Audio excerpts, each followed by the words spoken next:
Okay, so uh, the question is, what is the difference between liberty and freedom in early Western civilization? After reading through all of the readings that we had this week, going through the very idea of secession, um, the Southern tradition, and limited government, and this one was I found very, very interesting. Of course, the Magna Carta, which I've read multiple times before. What are the Commonwealth principles and introduction, statism, and I got Lucius. I'm not sure. I probably got that wrong. Anyway, I want to start with the Magna Carta. Since I teach quite a bit about that here in my class here in high school. Of course, it's by King Edward, and this whole document is I find very interesting because he was basically backed into a corner, and he had to come up with this. It was forced on him by the nobles. And this is the first document, especially in the English-speaking world, that gives us any documentation of actual freedoms and liberties. I find it really interesting. This is the first time where you have people that would be tried by a jury. It allowed people not only to own land, but to keep it, and the king couldn't take it away.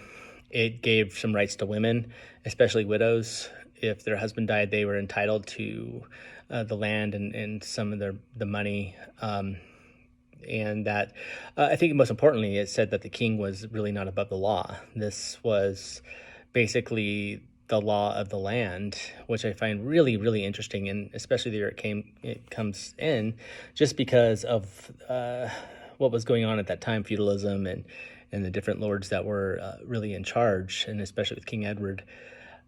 Now, I've been thinking a lot about trying to figure out the difference between liberty and freedom.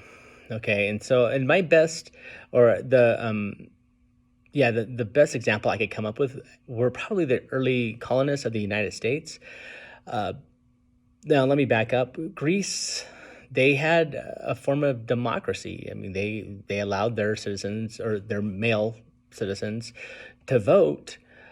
Rome also had, at times, a form of freedoms. They could vote for their senators, and they could do this. It obviously depended on who was the emperor at the time, or who was the Caesar or the king.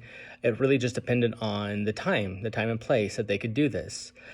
So yes, there's been examples of freedom throughout history, but in my opinion, I want to go with John Locke. I think John Locke was the first one to really pin this down, where it helped a country take shape within the United States. So the early colonists, I feel they had freedoms. They had freedoms from Britain. They were allowed to own land. They were allowed to have trials. They even voted for their own representation within the United States. You have the House of Burgesses, you have things like that. But did they have liberty? No, because their liberty was, in my opinion, again, I feel that they were under the king. They did not have the liberty to choose their own government. I mean, break away from the king completely and have their own country. They didn't have that freedom. They didn't have that liberty, and it took a war, the Revolutionary War, for them to gain that liberty to get away. Now, again, they had freedom before. They had their freedoms, but the liberty, and that's maybe one reason why we call it the Liberty Bell, not the Freedom Bell. Another example I was thinking about was in the Civil War. Obviously, I'm using the United States as an example here, but the Civil War with the Confederacy breaking off and seceding from the Union. Again, yeah, maybe they felt like they didn't have liberty, even though they had the freedom to vote in the election and do all that stuff. But talking about early civilization going back here a couple thousand years, Rome is the one that my mind keeps coming to. Did they have freedoms? Yeah, they did have freedoms. If you were a citizen of Rome, yes, you had freedoms to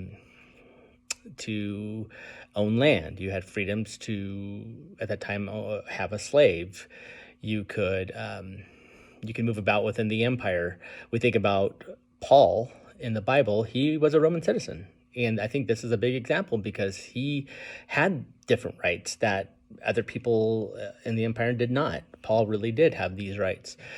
So, but liberty, did they have liberty to choose their own government? No, they didn't have that liberty. So I think those are the two examples, even though this is a tough topic to talk about, because they seem like they're hand in hand, but really they are not, especially according to our readings that we had. So thanks.